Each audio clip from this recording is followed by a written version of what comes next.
Welcome to B2b Impact by B2b.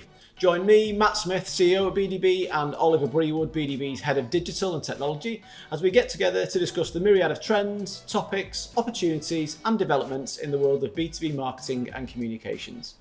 Our aim is to arm you with content, opinions, and insights that deliver lasting and meaningful impact across the B2B community, helping the global businesses and brands we partner with navigate their way through the information and communication revolution. Are you ready to make an impact?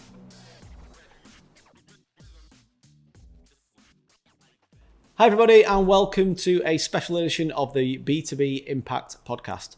This week we'll be taking you with us into the Metaverse to explore how collaboration, brainstorms and general teamwork could work within the virtual space. We'll be using Facebook's or Meta's workrooms environment along with the Oculus headsets. It is a little bit buggy. It's still in beta mode at the minute, so we discover a few flaws with it as we go. But hopefully you enjoy the episode, learn a little bit, and come on the journey with us of what the potential could be for this exciting, evolving space. Enjoy the episode. Thanks a lot. Right, well, welcome, Ollie. This is weird. It's different. It's definitely different. It's first of all different because it doesn't really look like you. I did my best.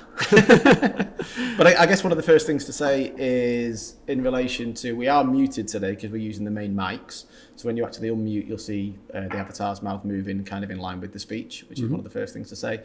And I guess we start with avatars because I guess that's one of the first things you kind of pick up on this is your ability to personalize to an extent. Yeah, so you've done this previously. I just went through it for the first time today, and you get a fair amount of options, but if you've ever played pretty much any game that lets you choose an avatar, it's similar to that. You've got a selection of predefined things that you can select from, so you can get close-ish or a bit of an indication of what your real person might look like, but you're not going to get it like nailed, are you? I think you can get it close enough so you can identify who it would be, sort of who you're speaking to within the team. Yeah. I think it's one of the areas I'm quite interested to see develop, though, because obviously it's quite, I don't know, what style would you say this is? More anime style? Yeah, it's a little bit, it's more realistic. If anybody's ever created a character on the Nintendo Wii back in the day, where they had the Miis, they're more realistic than those, but not massively more realistic. Yeah. So it's still very much like, this is a cartoon indication of what you were like. It's like you say, I think it's different for us. We've got a relatively small company with 60 people. We could probably guess whoever anybody's avatar is if they wouldn't have made them. If you have a bigger company and you're using this as a regular tool, I can imagine you might end up not being able to recognize people if it's not a bit more accurate. But I also think it's one of the interesting spaces to evolve over the coming months and years, I guess, as we move more towards the NFT space as well, as people are starting to utilize the NFTs as potentially they've certainly been sold in as avatars. But then there's a real disconnect between this type of style and something more realistic, three-dimensional, realistic, real world, where you definitely have no issues identifying a colleage across the desk or in the metaverse environment. But you can see we might get to a point where it's just like upload a few pictures, because we've done it with some of our projects, haven't we? Yeah. You can upload, a front face picture, a side face picture, and a picture of your body, and we can with that create a fairly accurate recreation of somebody that genuinely looks like them because it's using real photography. Yeah. I imagine this will get to that point at some point. Yeah. So I think obviously starting off with that, as I say, the lips aren't moving on the avatars at the minute because we are using the main mics for the podcast purposes, so it can look a bit sinister. It's also quite interesting, Ollie, some of the hand movements that it's doing for you. I don't quite know what you're doing. I don't know if it's the same thing. I had a bit of a drink. You definitely look like that. Which involved me putting one controller down, so it might have been a bit glitchy. Yeah, it suddenly looked like you were sort of putting your chin on your hand. But I think there's obviously some kind of iterations to this and movements to this at the minute, which, this is, as I say, a very, very, very early days. And I think for me, it's certainly an impressive start, is what you would say. And whilst it's odd having the headsets on, so we're using the Oculus Quest. Is it 2? Are we using it at the minute? Yeah, Oculus Quest 2. We've got the Oculus Quest 2. Or the Meta Quest 2 as it is now, because it's rebranded. Yes, yeah. And worth noting, the workrooms doesn't work on the original Oculus, because that was something we worked out the other week. I said the headsets, comfort level, where are you at with that, Ollie, in terms of... Oh, it's a good question. I'm used to wearing them. Yeah. Let's say like a 6, 7 out of 10. I don't think you'd want it on for hours, would you? So I think that's one of the things that I'd say at the minute with the weight of them. They're not uncomfortable, but I think as the tech emerges and there's rumours of Apple and Microsoft and other large players entering this space, which should hopefully reduce the size, weight and cost, I guess, of these kind of headsets. Well, at the minute you're still in the realm of, like with my other one I've got at home, I bought some aftermarket stuff that just makes it more comfortable, and you can do the same sort of thing with this. But you don't really want to be, if you're talking about using this as a business tool, you don't want to be buying a load of headsets and a load of extra, things to make it more comfortable as well. It just gets a bit complex. What I do think is interesting and exciting, obviously me and you are a bit geeky with this stuff as well, but in the sense of it already feels more immersive, which is odd in the sense of, I don't know, I feel like we are sat around a table. We're slightly messing that up today from the point of view of that we are next to each other in real life, and therefore we don't have the mics on in the Quest, so you are, like you say, you're not getting the mouth movement. But I think if you had that as well, it would really feel quite immersive. Yeah, and because I'd be treating you as a person in front of me, not just somebody in a screen that's in my laptop. Yeah, and the fact you can see the names of the attendees, there's multiple desks, there's various desk setups, it's worth noting here, and we'll go through some of these base settings in a minute just to kind of bring what the possibilities are to life as it stands today. It's worth noting you can use your controllers to move things around and get your hand gestures. You can also use your hands themselves to pinch and select, to point. And one of the other quite exciting things is the ability, I know my laptop is wobbling away today, I can't really explain why that is. I'm assuming that's some kind of a bug at the minute. But you can actually map your own laptop, so you can see your actual laptop keyboard onto a screen, and then your actual screen you can see in front of you. How's this working now? So I've put, just curious, I put my controllers down, I've got my hand tracking on. Can you see my fingers drumming on the desk? Yep. That's pretty impressive. Yeah, absolutely. So with this, in terms of communication, we talk about body language being a huge part of communication. You get to some extent, you're still holding your controllers, as you see on the video. Yeah. So you get the, when you shrug, you can see you're getting that. But when you actually have your hand tracking on, you're getting everything. It's like a 1-for-1 scale recreation. Yeah, exactly. So yeah, no, it's quite... Give somebody a nice thumbs up if they say something good in a meeting. gun and a wink. No, so I mean, I personally find it a bit easy with the controllers just for the actual selecting of various things at the minute. I mean, you can say you can point and pinch and all the rest of it. But I think when I first came into the workroom, there's worth saying you can look at if you want to see your actual physical desk. When you log into the workroom, you map your desk, you map your space, you can map your laptop, and through the Oculus remote app, actually bring your laptop to life in the world itself. You've also got a whiteboard, which we'll come on to shortly over here, which obviously is a bit of a distance away at the minute, but it's very clever the way they've done it, so you can effectively place a whiteboard where you want. You can bring your laptop screen up, which is what I've got here, and obviously then you've got the ability to share screens, take photos, and so on and so on. So you can really, it does feel like you're at a desktop in a way, and I think as this improves again the ability to kind of map and type and switch things on your keyboard, that will be pretty transformational as it goes as well.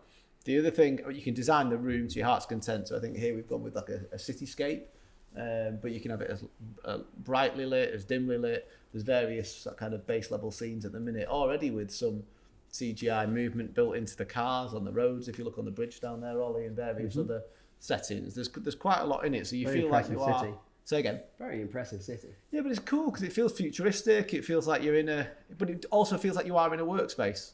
Ironically, you're definitely removed from your current working environment. And I know Jim's busy capturing footage in the background here of obviously we're sat in the Hive, which is where we usually record it from. But it does feel like you've escaped from there and gone somewhere different, and if anything, probably better lit. I think that's one of the things I can't emphasize enough to people that haven't tried this. When you do put on a headset, your brain is really getting tricked. You're no longer where you were. You're now in the world that is being shown. It's not like in a video game where it's a screen at one side of your room or on the phone in front of you, whatever it might be. This takes over your whole vision. And I think from that point of view, for your brain, it's much more convincing, and you can start to really believe that's the world you're in. Yeah, absolutely. And I think...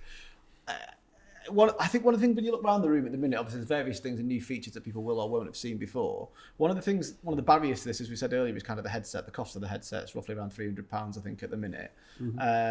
So for a business, you say multiple size, it would be very costly to invest in everybody having an Oculus 2 headset. There is the ability as well, looking at the screen on your right, on my left, to invite participants to the meeting, and we've not teed it up today to be able to do it, but to have people who haven't got a headset. And we tried this the other week, and this is effectively where you get a Teams or a Zoom or a Skype based kind of approach where the person, you can see their actual physical person in the real world attending their face. It's exactly the same as if you sat in a meeting room with a colleague and had another colleague dial into the screen. But interesting in the sense of what they see is different, because they see the workroom in the metaverse, they see the avatars, they see the attendees moving, articulating whatever it may be. So even without the headset, they get to see everything that's going on. So I think that would be quite cool, and I've seen it when every seat's filled up, so to speak, in terms of what you can do with this. Now, should we go to the whiteboard next? Because the whiteboard's quite an interesting feature in terms of brainstorming and sharing and so on. Yeah, and I think it's worth highlighting. I think that's one of the areas where this is probably strong, where when you are remote working, it's this type of session that we found to be the most challenging to orchestrate. When you would normally be in front of a board, it would be a bit more of a brainstorm type session. Yeah. If you're just having a quick call to chat about a spreadsheet, you can do that pretty well in Teams. Or I think particularly working in a creative industry, in a creative space, the brainstorms is the one thing that I do miss, in terms of the face-to-face activity and that kind of collaborative, when you get that creative rub and different ideas coming around the table. And it's always around a whiteboard or around some kind of board normally in the traditional sense. And as you say, having people dialing in and various Teams calls, and you can have as many sharing whiteboards as you want. It doesn't feel the same as being in the room together. Yeah. So I'm really interested to see this come to life. So do you want to take charge of this one? Do you want me to do it? I don't mind. I'll see if I can head on over there. So you basically, as you just saw then, I click the button to travel to the whiteboard, and then I click the continue button, and I'm over here. Yep, you're at the whiteboard now, yeah. Let's see if I can draw some nice rudimentary shapes. Go for a nice square. I mean, this is unfortunately... It's interesting here, Ollie, because you've lost all your legs. You're just half a body at the minute, but then it is... But you don't actually see the legs. I mean, even when you're at the desk, so I'm looking at you right now, it doesn't, for whatever reason, they don't include legs, probably because it's not part of their mapping, so it'd probably keep getting them twisted and wrong. Yeah. And I'm glad to say that the drawing ability in here is very similar to my drawing ability in real life, which is that I'm pretty terrible at it. Yeah. But I guess from a user point of view, this is so similar to using a whiteboard in real life. When you touch down on the pen on the screen, you can feel that it gives you like haptic feedback, so the controller that you're holding vibrates. And this is one of the things I've anecdotally told quite a few people, but I've played with the Oculus at home with my daughter who's 6, and gave her this and the whiteboard, and watching her intuitively interact with that whiteboard and draw flowers and birds and shapes, even though she knew there was nothing there, it was instinctive to her to do it, because that haptic feedback is weird to explain, isn't it, without experiencing it. Yeah. You might have experienced it in gaming, but it's almost like when you turn the controller, because you turn the controller like this to form a pen. You won't be able to see it for a moment, but what Ollie's doing there. And that pen, when it touches the board, you feel the resistance, which makes it really, really, I mean, Ollie's doing quite a good job with his shapes, but it makes it relatively easy to actually write, to certainly log items as you would be in a brainstorm or whatever it may be. And I think you can imagine how collaborative this will be. And I keep stressing it, this is an early stage version. Not many people are using this at the minute, not many people are playing with it. So you can only imagine how much better this is going to get as the tech improves and as it becomes more mainstream, I guess. Yeah. And obviously, I'm just doodling random things, but you can easily start to see this being, your you list whatever it is you're trying to do, and everybody can kind of see it, participate in it. Mm-hmm. Yeah, it just works really well. Any or no one reasons? I'm bad at this. But to stress, that is nothing to do with the controller. That's to do with me being rubbish. Yeah. So the option, I don't know if you can see it on Ollie's then or not, you basically have the option down here to have a desk whiteboard. Mm-hmm. So if you're at a stationary space and you haven't got the ability to freely move around, you can do... I don't think we've tried this yet. Why don't you hop on over to the whiteboard and demonstrate it? So the desk whiteboard is here now. I might have to just move my laptop. I don't know if can we both be on it at once? The whiteboard? Yeah, so effectively I think we can. So I've not moved from my desk, whereas Ollie, I'm assuming if you look at me, Ollie, am I still sat in my seat? Yep. Right, so I can write. Oh, I think I can write. Maybe I can't write the same. Oh, no, I can. No? Maybe I can't do it at the same time then. What happens if you try and come over here? I can probably do that. So, but you get the idea. The desk whiteboard you can map onto the desk here, and maybe if Ollie wasn't there, I'd be able to. Let me try it. If you go back to your desk. So you're back at the desk now, so I'm now should be on the right. Is it a surface? Have you got the surface too high? This is one. I guess one of the teething issues is figuring out exactly how it all works. But I guess this is our first you can move test the with whiteboard. it. You can move the whiteboard along, which is quite cool. In terms of what you can do there. I mean, yeah, there's not really another way to do this. Oh, it's working now. Doesn't really matter what it's doing, but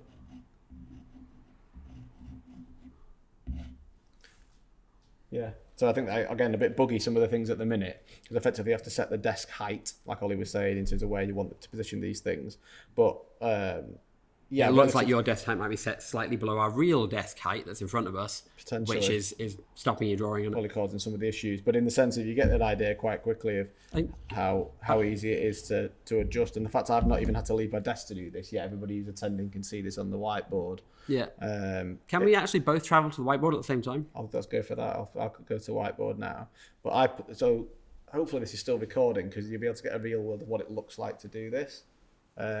But effectively, you can see Ollie here. I can see Jim doing his recordings over there now. If you can see this when we come back to the footage. And I effectively placed my whiteboard here, really behind me, so I effectively didn't have to move from the desk. So the whiteboard now, am I at the whiteboard now, Ollie? Oh, we are both at the whiteboard. The problem is we're on top of each other. Oh, it's a bit awkward. HR issue waiting to happen. But it means I can, while I've got like a little bit of a shadow of you, as you'll see in the screen, I can see you writing, and I'd be able to presumably then just join in, and you'd be able to both write things at once. Oh, yeah. So have you done different colour on purpose, or have you done it by Yes, yourself? I've done it on purpose. Oh, okay, cool. So then you could collaborate in whatever you're doing, start, drawing out flowcharts, mapping out different bits of the flowchart. You could have it so you can position it so I'd be drawing on one bit of the screen, I think, and you'd be drawing a bit on the other bit of the screen. Very cool. So yeah, I can sort of see your avatar in front of me here, actually, randomly. So maybe if I was further back this way, do you come to life more? So I can see you stood here. Yeah, which is weird. Very, very, very strange in the grand scheme of things. But then I guess this is, what's that? Was that going to jump there? I've just jumped. I've done that. I'm gonna. Oh yeah, you've travelled over. Yeah, so on the floor here you can see jump points as well, which is again similar to gaming, similar to things we've incorporated in virtual visit to move through environments. Quite intuitive whenever you see footsteps. Oh yeah. So that's what I was talking about a minute ago. So that gives you the ability to jump up and down, I guess, and get out of each other's way a little bit. So in the sense of, yeah, now that's better. Yeah. So now I'm at the left-hand side of the board. Ollie's on the right. Look to your left, Ollie. Can you see me? Hi there. Hi. So we can effectively now both actually be out on the board without being totally on top of each other, as I say. Bit of a learning experience all the way through here. But and then you imagine there's more participants, and then you'd have people sat at the whiteboard communicating with you, saying, "Oh yeah, I think we should do that part of the process first," and it would just be like having a real life session. Really cool. Really, really cool. Which I think is an interesting point as well, because I was talking to a client about this probably a couple of months ago now, and the question was, why would we do this when we can just meet in the office? And I keep coming back to this. This isn't, for me, a replacement for that. If you can meet in the office, we're not going to erase thousands of years of human social interaction overnight. Yeah, and we're not trying to. This isn't a replacement for physically meeting, being in a room, getting that brainstorm going in person. This is a replacement for those Teams calls where somebody's in one country, somebody's in another country, or for whatever reason somebody's not able to come to the office. Maybe they've got social commitments, I also life think it commitments. ties into global workforces. As people are looking at talent, looking further afield than your local market now, remote working and flexible working becoming more of a thing.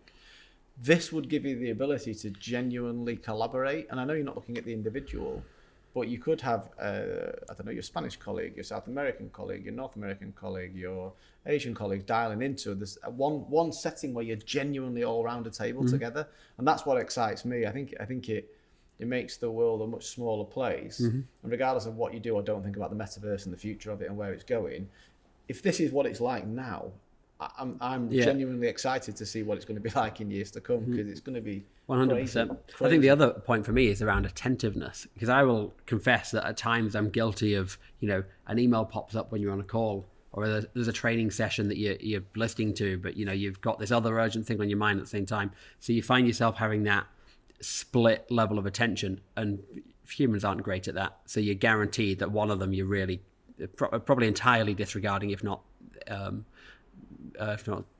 less, but probably entirely disregarding. So for me, this is forcing you to be attentive. You're fully present and in the room. 100%. You can see, like when you switch on the pass-through camera, when you start doing something else, like you say, your avatar goes grey, or your avatar, when you're looking at the pass-through camera, it just goes very still and your eyes are shut. So you can tell if somebody's in the moment with you, if they're engaging. It's not quite as easy to... if they're nodding along with what you're saying, or shaking their head, or whatever it might be. So it's not quite as easy to turn your team's camera off and just nudge the mouse every now and again to keep yourself exactly. And I don't mean that to say that this is a method of companies like controlling their employees or keeping an eye on what they're doing. I think it's more engaging so people won't want to switch off, or won't feel the inclination to switch off.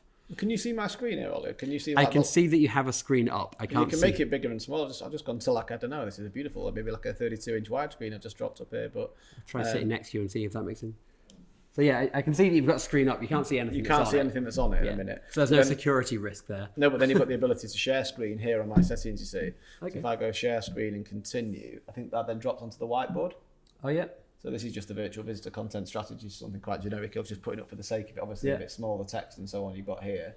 But you can imagine, again, from a collaboration perspective here, obviously I can see it on the screen. I've got my laptop rigged up, which I seem to have lost my key. It's probably because I moved my laptop earlier, didn't I? So I moved my laptop across so you won't be able to see the keyboard now.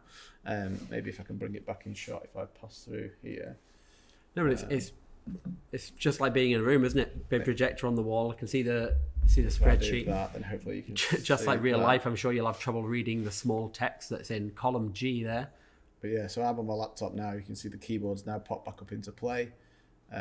Whatever it is that we actually want to share, if I can get it to work. So you can see B2b Nav there from the... Well, those guys look good. From the Spotify perspective, I don't know if I'll be able to close this off that well, but you can see here even the keyboard though is working really nicely, and it's actually quite intuitive. And I know I've got the controllers in my hands here, so if I don't break anything, if I'm not hitting anything, you can hopefully see here when your hands get my hands back into play. There we go. So my hands here, when I look down, this is what I found really impressive. Not only can you see the keys, you can see your hands in the look through. Mm-hmm. So you can see exactly what you're selecting, what you're playing with. You can see the cursors, it's quite intuitive. So I want to control tab between different things that you've got up, maybe your Excel sheets, and you can see exactly what's being shared on the screen here. So this kind of stuff is just, I mean, for me, quite mind-blowing in terms of what you can and can't achieve. And then to stop sharing, obviously, that's the pinch with the hands instead of there's just that little moment there where you had the screen up, you turned to the left and looked at me and then turned back to the screen. And it's so much like being in there in real life. No, but that's what it's like. This is what I like about it. I just think it's far more interactive. You feel like you're in the room with the individual. And the fact that you can even jump around seats. So if I want to look across the table at you rather than looking... side by side, it gives you that ability to switch around the room. I don't know, I can picture loads of different things. If you can imagine having breakout rooms. So if you do, like you're doing Teams at the minute, but if you had sessions on the go and you wanted to send people to different rooms for little mini workshops, then come back to the main room, that's really cool. I think in terms of the room setting itself, you can customize the room.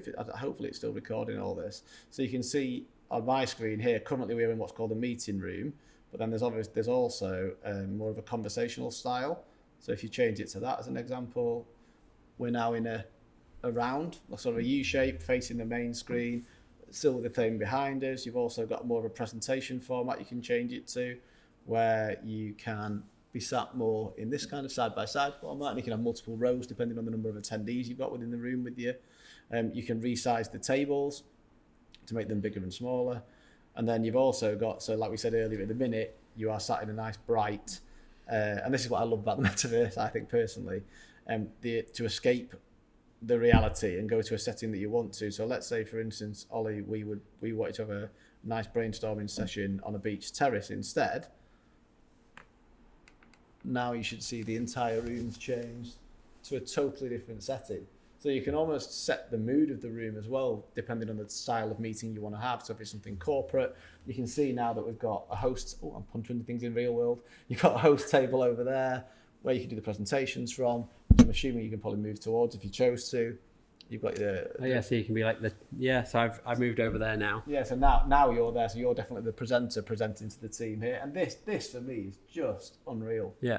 And you can just see it instantly. I feel like just the positioning of the seat, I'm facing you. I imagine if there were 3 or 4 more people there, it would feel like, I'm chairing this, I'm presenting to you, and then, you guys would be fielding questions to me. It feels like that's what's going to happen, just off the position of where you're at. Yeah, super cool. So I'll say there's so many different options for this. There's beaches, there's city sleek, One thing I've just seen, because I've got the same menu up, which looks pretty good. Yeah, go for it. Is the ability to customize posters and logos.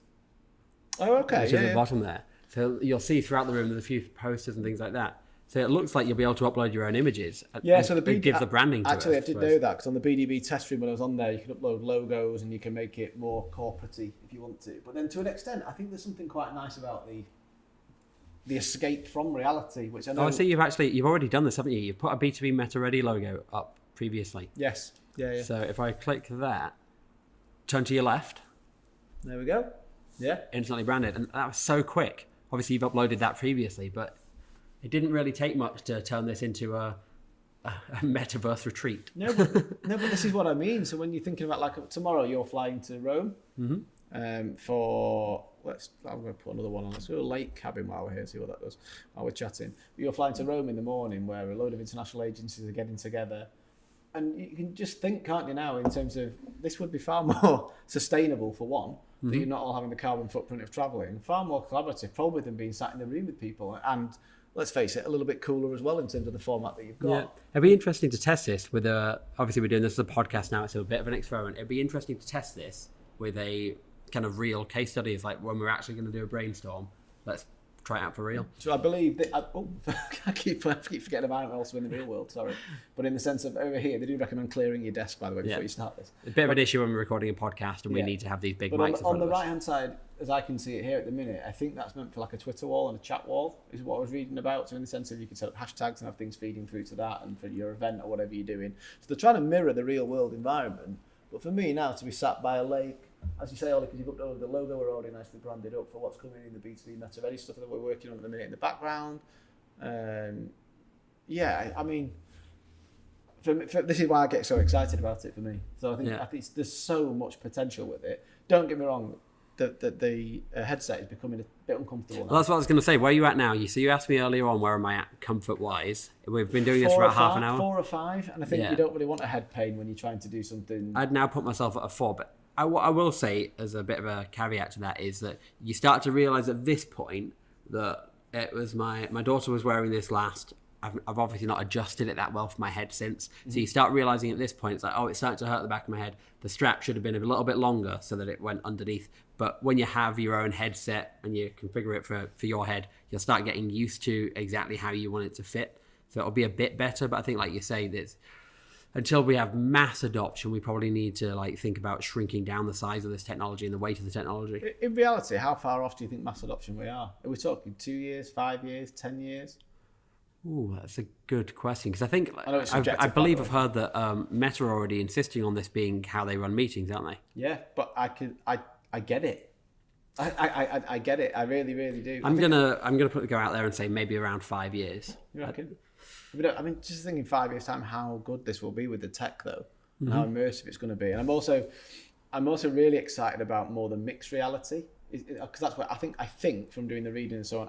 Apple are going down the mixed reality route, where you'll be in the real world and you'll have AR effectively projecting various things into the real world, whether you're presenting a mixed reality setting, whereas Meta or Facebook seem to be going down more this kind of route for the meantime, in terms of actually being in very much a virtual experience. So Microsoft did a demo of that years ago with their HoloLens. Now that's had some limited applications since, but it was exactly that. So you'd be walking around your house, you'd see your entire house, but you'd almost have like a screen project. So it wouldn't necessarily need a TV, because you could have it projected on the wall through augmented reality. Yeah. I think there's Microsoft Mesh coming out, which is going to be linking up with Teams somehow. So there's going to be lots of different versions of these kind of virtual meetings coming into the forefront. But as I say, I keep saying I probably sound like an over-enthusiastic child, but it's just so cool. And particularly when you are looking to collaborate on a global scale, you can really see where this will have not only supporting sustainability agendas, but genuine collaboration. And the fact that everything you're also creating digitally can instantly be recreated in a digital format, shared, exported out, so everything's shared instantly. Kind of the efficiency of a meeting, I think, will go through the roof as well. Yeah.